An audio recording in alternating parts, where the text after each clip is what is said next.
હાય friend, તો good afternoon, જય શ્રી કૃષ્ણ, જય માતાજી. તો મિની બ્લોગમાં તમારું બધાને વેલકમ છે. અત્યારે વાગી ગયા છે 8:30 થઈ ગયા છે ને. તો ચાલો, તો તમે લોકો ક્યાં ક્યાંથી જોશો તો મને જરૂરથી કોમેન્ટ કરજો, તો મને પણ ખ્યાલ આવે કે મારો વિડીયો ક્યાં ક્યાં સુધી પહોંચે છે ને ક્યાંથી તમે લોકો જુઓ છો. ઓકે, તો આજે રસોઈમાં હું શું બનાવું છું ને, ડેલી તો નવીન હોય છે. કાલે બનાવ્યા હતા મેં દાબેલી બનાવ્યા હતા, પરમ દિવસે ઢોકળા બનાવ્યા હતા. જેમ કે ખાટિયા ઢોકળા, જે આપણે ગુજરાતીને બહુ ફેવરેટ હોય છે ઢોકળાને, તમને લોકોને ખ્યાલ જ પણ હશે.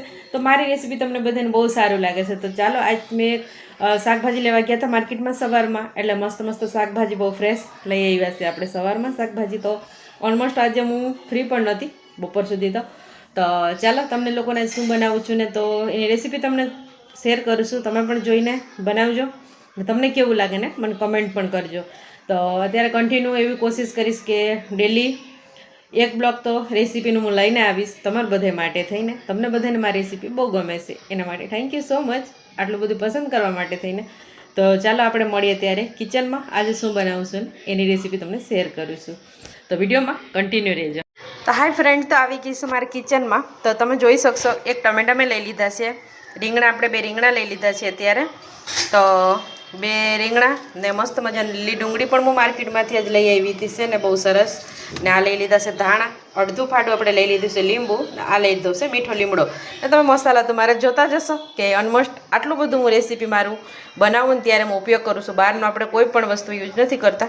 તો ચાલો, અત્યારે મેં મૂકી દીધો છે કઢાઈ. તો આપણે તેલ પણ અત્યારે ઓલમોસ્ટ ગરમ થઈ ગયું છે ને, તો ચાલો આપણે તેલ બેલ નાખી દઉં આમાં.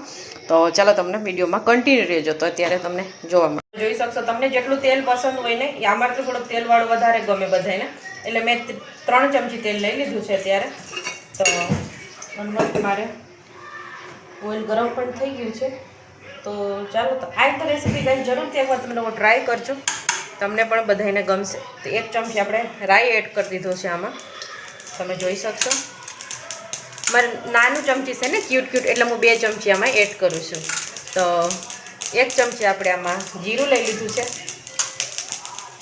મીઠો લીમડો પણ આપણે એડ કરી દીધો છે, તમે જોઈ શકશો.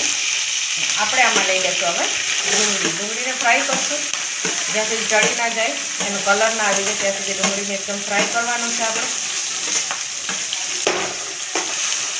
લીલી ડુંગળી નાખી હોય ને તો બહુ સરસ ખાવાનું પણ ટેસ્ટ આપણને આવે ને બહુ ફાઇન પણ લાગે, તમે જોઈ શકશો.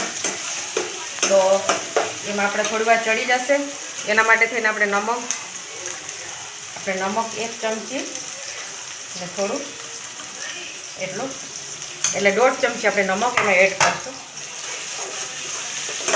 તમને જેટલું ગમતું એટલું સ્વાદ અનુસાર તમે એડ કરી શકો એમાં.